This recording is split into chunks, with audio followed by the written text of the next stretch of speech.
আসসালামু আলাইকুম প্রিয় দর্শক। আমিরুল মোমিনিন মানিক আপনাদের প্রত্যেককে আমন্ত্রণ জানাচ্ছি এই বিশেষ লাইভ পর্যালোচনায়। আমাদের বিষয় হচ্ছে শফিক নাহিদের বাসায় গিয়ে কি বললেন তারেক রহমান। আপনাদের প্রতিক্রিয়া ইউটিউবের কমেন্ট বক্সে গিয়ে জানাতে পারেন। এই আলোচনায় প্রবেশ করার আগে আপনাদেরকে বেশ কটি ছবি দেখাতে চাই যে আজকে বাংলাদেশ জামাত ইসলামীর আমির ডাক্তার শফিকুর রহমান এবং জাতীয় নাগরিক পার্টি এনসিপির আহ্বায়ক নাহিদ ইসলামের বাসায় গিয়েছিলেন বিএনপির চেয়ারম্যান এবং হবু প্রধানমন্ত্রী তারেক রহমান। তো তাদের মধ্যে কি ধরনের আলাপ হলো বা কি কথা হলো সেই সম্পর্কেও আমি কিছুটা জানাবার চেষ্টা করব। আমি দু একটি ছবি আপনাদেরকে দেখাতে চাই। আপনারা ছবিগুলো দেখলে ভালো লাগবে, ভালো অনুভূতি হবে আপনাদের। একটি ছবি দেখতে পাচ্ছেন। আরো ২ একটি ছবি আমি আপনাদেরকে দেখাচ্ছি। এই যে পারস্পরিক সৌহার্দ্য বা সম্প্রীতি রাজনীতির জন্যে এটা অত্যন্ত গুরুত্বপূর্ণ। যখন রাজনৈতিক দলগুলো মত পথ ভুলে দেশের প্রয়োজনে এক মঞ্চে আসে, তখন সেটা গুরুত্বপূর্ণ এবং তাৎপর্যপূর্ণ হয়ে ওঠে। বাংলাদেশের রাজনীতিতে এই ধরনের সম্প্রীতি এবং সৌহার্দ্য খুব কম দেখা গেছে গত ১৬ বছর। দেখাই যায়নি। তো গণ-অভ্যুত্থানের পরে আমরা যে নতুন বাংলাদেশের প্রত্যাশা করছি, সেই বাংলাদেশের একটা ১ম ধাপ এটা। এটা নিঃসন্দেহে প্রশংসনীয়। এর জন্যে হবু প্রধানমন্ত্রী বিএনপির চেয়ারম্যান জনাব তারেক রহমান নিরন্তর শুভেচ্ছা পাবেন। অন্যদিকে তারেক রহমানকে আন্তরিকভাবে স্বাগত জানানোর জন্য জামাত আমির ডাক্তার শফিকুর রহমান এবং এনসিপি আহ্বায়ক নাহিদ ইসলামকেও ধন্যবাদ জানাতে চাই। এই ২ নেতার সঙ্গে তারেক রহমানের কি কথা হলো? সন্ধ্যার পর ৭টার কিছুটা পরে বিএনপির চেয়ারম্যান তারেক রহমান ডাক্তার শফিকুর রহমানের বাসায় যান।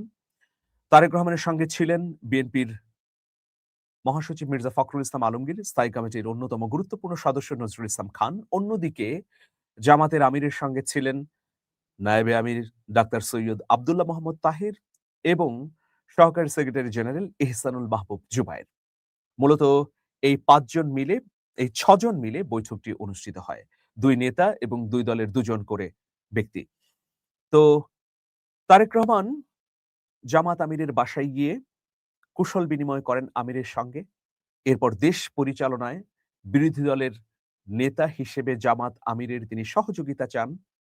ভবিষ্যতে মন্ত্রিসভা গঠিত হবার পর সরকারের বিভিন্ন গুরুত্বপূর্ণ সিদ্ধান্ত নেবার ক্ষেত্রে পরামর্শ চান জামাত আমিরের।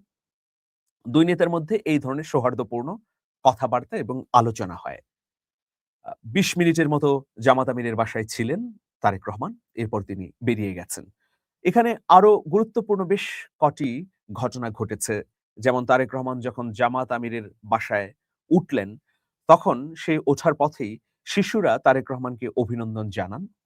জামাত আমির তার রুমের বাইরে অবস্থান করছিলেন ফুলেল শুভেচ্ছা জানানোর জন্য। তো দরজার সামনে অবস্থান করে জামাত আমির তারেক রহমানকে ফুল দিয়ে শুভেচ্ছা জানান। আবার ভেতরে প্রবেশের সময়ও তিনি ফুলেল শুভেচ্ছা জানান। আন্তরিকভাবে কথা হয়, হালকা আপ্যায়নও হয়।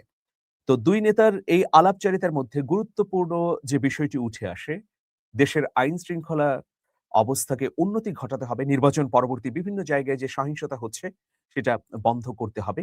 এই বিষয়গুলোর উপর ২ নেতা গুরুত্ব আরোপ করেন। আপনারা জানেন জামাত আমির ডাক্তার শফিকুর রহমান গতকালকে একটা মন্তব্য করেছিলেন যে, নোয়াখালীর হাতিয়াতে যে ধর্ষণের ঘটনা ঘটেছে, সেই বিষয়ে কঠোর ভাষায় তিনি তুলে ধরবেন তারেক রহমানের কাছে। যেন তারেক রহমান তার দলের নেতাকর্মীদের নিবৃত করেন, দলের নেতাকর্মীদের শৃঙ্খলায় ফেরান, যারা অপরাধের সঙ্গে যুক্ত হচ্ছে তাদের শাস্তির ব্যবস্থা করেন।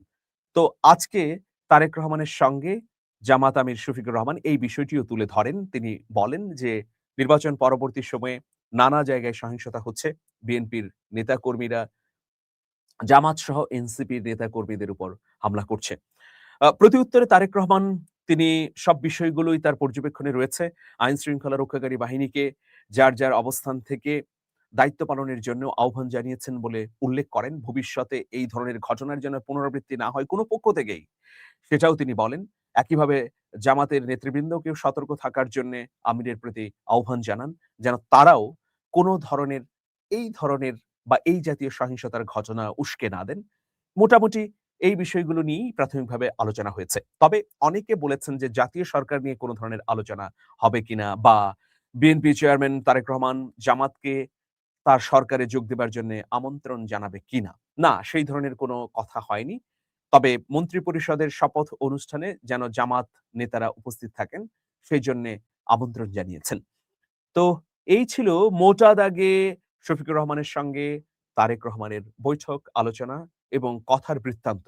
এরপর তারেক রহমান জাতীয় নাগরিক পার্টি এনসিপির আহ্বায়ক নাহিদ ইসলামের বাসায় গিয়েছেন। এরপর নাহিদ ইসলামের সঙ্গেও তিনি ২০ থেকে ৩০ মিনিট বৈঠক করেছেন।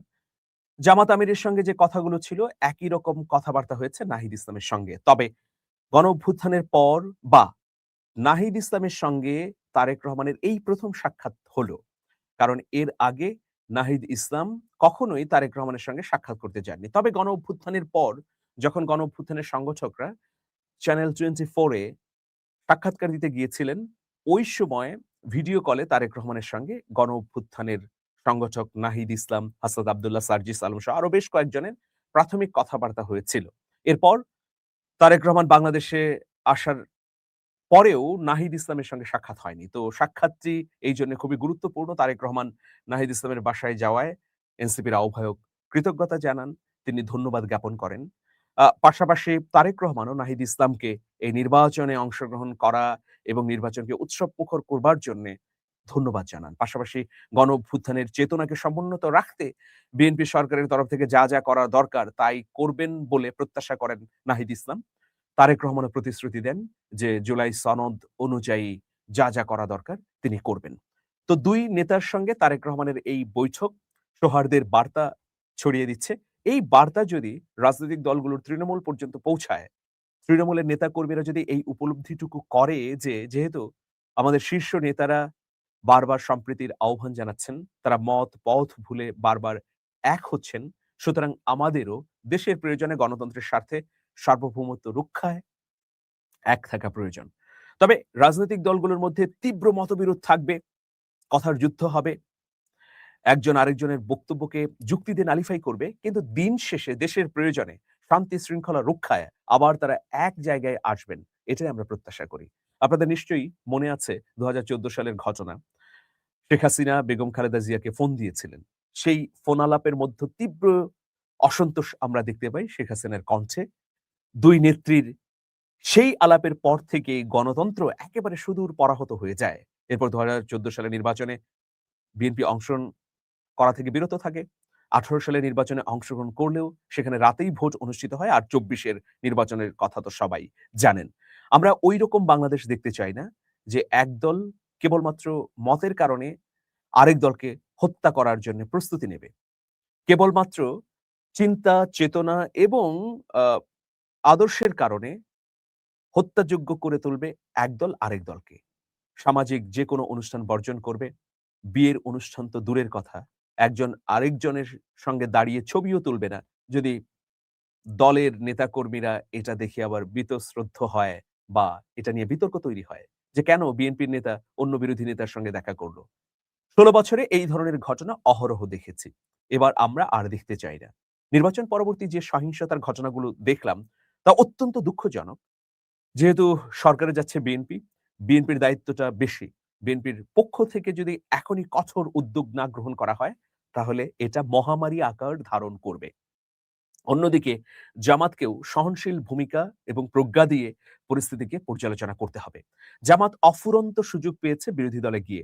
মানুষের কণ্ঠস্বর হয়ে উঠবার জন্য যা করা দরকার, সেটা যদি জামাত করতে পারে, তাহলে আগামীর সফলতার ভবিষ্যৎ তাদের জন্য অপেক্ষা করছে। অন্যদিকে বিএনপির প্রতি মানুষের প্রত্যাশার চাপ বিপুল। তো এই প্রত্যাশা পূরণ করতে তাদেরকে খুব ঠান্ডা মাথায়, খুব কৌশল এবং প্রজ্ঞা দিয়ে দেশ পরিচালনা করতে হবে।